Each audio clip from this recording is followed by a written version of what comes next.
नोटबंदीच्या निर्णयानंतर जिल्हा बँकांना 500 आणि हजारांच्या नोटा न स्वीकारण्याचे आदेश असताना देखील जिल्हा बँकांमध्ये जुन्या नोटा जमा झाल्याचं निदर्शनास आलेलं आहे।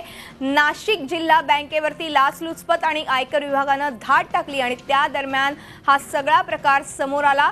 या धाडी दरम्यान जमा झालेल्या 500 आणि 1000 रुपयांच्या नोटांची आता चौकशी सुरू झाली आहे आणि जिल्ह्यातील काही सहकारी बँकांची चौकशी करण्यात येणार आहे, तर मोठ्या रकमेचे डिपॉझिट करणाऱ्यांना नोटिसा देखील बजावण्यात येणार आहेत। आणि एकूणच आपण ह्या संदर्भात अधिक माहिती घेणार आहोत आमचे प्रतिनिधी योगेश खरे यांच्याकडून। योगेश, एकीकडे आपण बघतोय जिल्हा बँकांना 500 आणि हजारांच्या नोटा न स्वीकारण्याची आदेश असताना देखील अशा पद्धतीने या जिल्हा बँकांमध्ये नोटा जमा झाल्याचं निदर्शनास आलेलं आहे।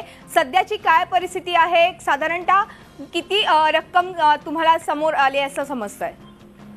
एकूण चलन विमुद्रीकरण झाल्यानंतर 10 ते 13 या 3 दिवसाच्या दरम्यान या ठिकाणी नाशिक जिल्हा बँकेमध्ये जवळजवळ 312 कोटी रुपयांची रक्कम ही 3 दिवसामध्ये जमा झाली। त्यात बहुतांशी रक्कम जी आहे ती रात्रीतून जमा झालेली आहे। त्यामुळे सगळ्या आयकर विभागाने इथला संपूर्ण जो काही डाटा आहे, जी कागदपत्र आहेत व्यवहाराची, ती संपूर्ण ताब्यात घेतलेली आहेत।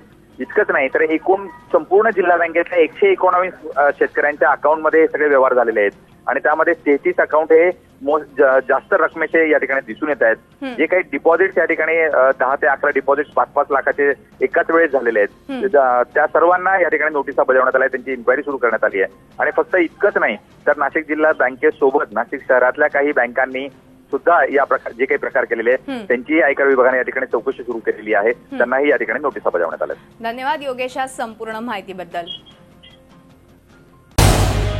झी 24 तास रहा एक पाऊल पुढे।